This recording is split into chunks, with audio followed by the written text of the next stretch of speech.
Hi mister ஹேண்ட்ஸம்ஸ், உங்களுக்கு என்ன style பண்ணணும்னு எப்பவுமே ஒரு கேள்வி இருக்குல்ல. இன்னைக்கு உங்களுக்காக ஸ்பெஷலாக நிறைய டிப்ஸோட வந்திருக்கேன். ஸோ மிஸ்டர் ஹேண்ட்ஸம், ஸ்டைலுனாலே நீங்கள் போட்ட ஷர்ட்டு, ஜீன் இல்லை உங்களோட பியர்ட் ஸ்டைலிங் தானே நினைக்கிறீங்க. கிடையவே கிடையாதுங்க. உங்கள் ஹேர் ஸ்டைல் தான் பெரிய கேம் சேஞ்சரே.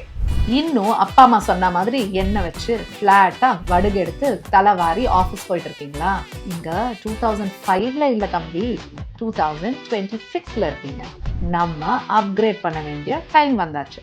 நீங்க ஒரு கேஷுவலான பர்சனா, தினமும் ஒரு கேஷுவல் ஸ்டைல்ல இருப்பீங்களா? உங்களுக்கு டெக்ஸ்சர்டு கிராப்பும் ஒரு மெஸ்ஸி லுக்கும் கிளாஸா தெரிவிங்க. ஒரு எஃபர்ட்லெஸ்ஸா ஒரே ஸ்வாகோட ரொம்ப நல்லா தெரிவிங்க. ஸ்பெஷல் ஒகேஷன்ஸ்ங்க, என்ன பொண்ணு பார்க்க போகலாம், டேட்டிங்கா இருக்கலாம், கேர்ள் ஃப்ரெண்டை மீட் பண்ணதா இருக்கா, இல்லை அவங்க பேரண்ட்ஸை மீட் பண்ணுறதா கூட இருக்கலாங்க. நல்ல வால்யூம் ட்ரைவ், ஒரு வேவ் செட், இந்த மாதிரி விஷயங்களை ட்ரை பண்ணுச்சு இந்த போன காரியம் சுபமா முடியுங்க. நீங்க இன்னும் ஹேண்ட்ஸமா கிளாஸா தெரிவிங்க. ஸோ ஹேண்ட்ஸம், பொண்ணு பார்க்க போறீங்களா, கேர்ள் ஃப்ரெண்டை பார்க்குறீங்களோ, இன்டர்வியூக்கு போறீங்களோ, இல்லை தினமும் ஃப்ரெண்ட்ஸோட சும்மா போனாலும் இந்த மாதிரி அட்டையரை ட்ரை பண்ணுங்க. கண்டிப்பா நீங்க தூளா தெரிவிங்க. பாய்.